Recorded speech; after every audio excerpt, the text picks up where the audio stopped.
I mentioned this earlier, and I'll dig deeper into this in the next hour because it is incredibly important. Steve Witkoff has come out of a 5-hour meeting with Vladimir Putin, says he has the roadmap to a permanent peace, ending the war in Ukraine. Doesn't say it's a done deal, says he knows what Russia wants now, and it's going to be exactly what I told you years ago now.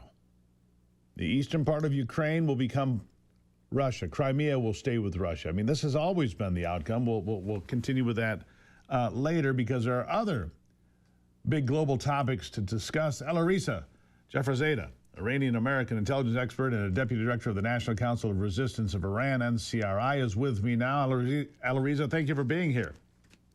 Thank you so much, Steve. Always a pleasure. So the negotiations from the Trump administration are global. They include trade, they include secure borders, they include nuclear weapons in Iran as well. And there's an intelligence report that negotiations over nuclear weapons will move from Oman to Italy over this Easter weekend. What can you tell us? Well, I think what's important to understand is that even though the Iranian regime has been involved in the negotiations on its nuclear weapons program, dating back to over 20 years ago, actually right after we first exposed the nuclear site in Natanz, and in various press conferences in the summer of 2002 showed a complete picture of the nuclear weapons program of Tehran. The EU3, Britain, France, Germany got involved in negotiations with Tehran. And then, that dragged. Basically, they gave concessions to the Iranian regime, gave them everything they wanted, and allowed them to proceed with the program.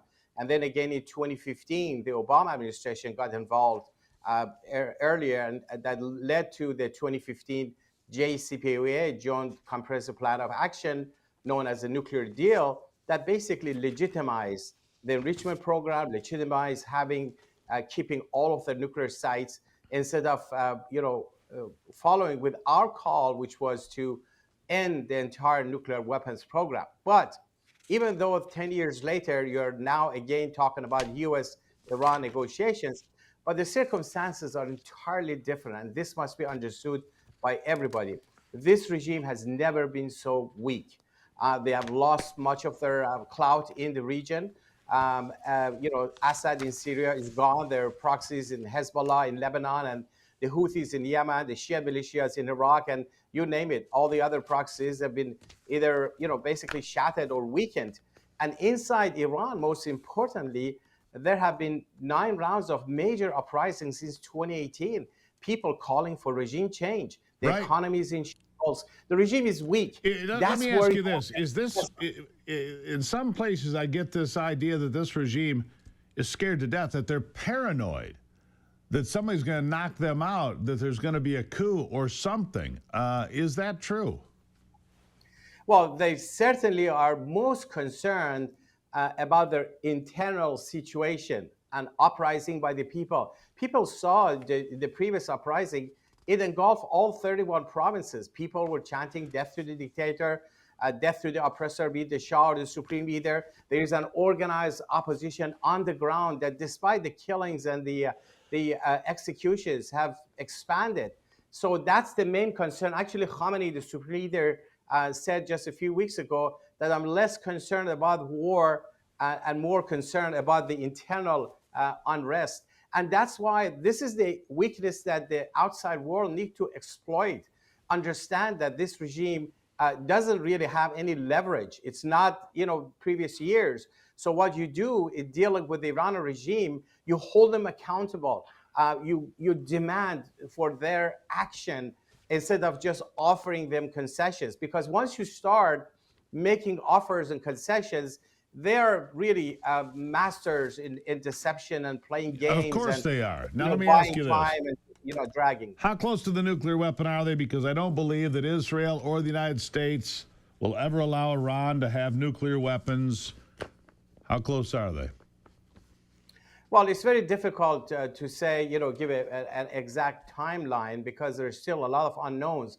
However, based on what we already know, and we played a big role in exposing various parts of their nuclear weapons program, including the weaponization that we just had a press conference in January showing that the regime is working on building nuclear warheads.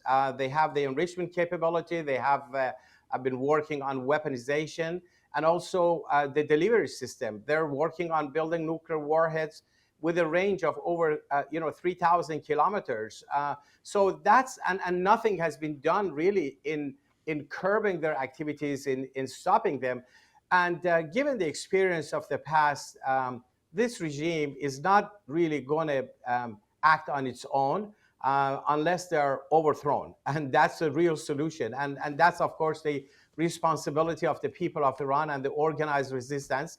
But what outside world can do, they can hold them accountable on the one side, but on the other side, stand on the side of those who want to bring about change in Iran, recognizing the rights for overthrowing the regime. Alireza, you had basically said that the regime's at a very weak point. Is this the weakest point? Is the regime, the Islamic Republic regime, is this the weakest it's been since 1979? Absolutely. This is the weakest. You know, this regime has relied on two pillars: internal repression and export of terror and having all these proxies. When was the last time that you saw that, they had lost a huge ally in Syria? Never. And Hezbollah has played over, almost 4 decades, the biggest ally of the regime in the region. All of that has changed.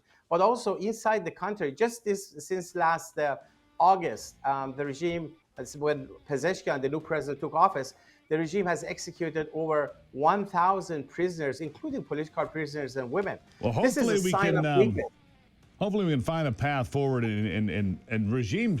If there was a different leadership in Iran, I think we'd all be thrilled. Alireza, I got to leave it there. Always appreciate your incredible insight. Thank you, sir.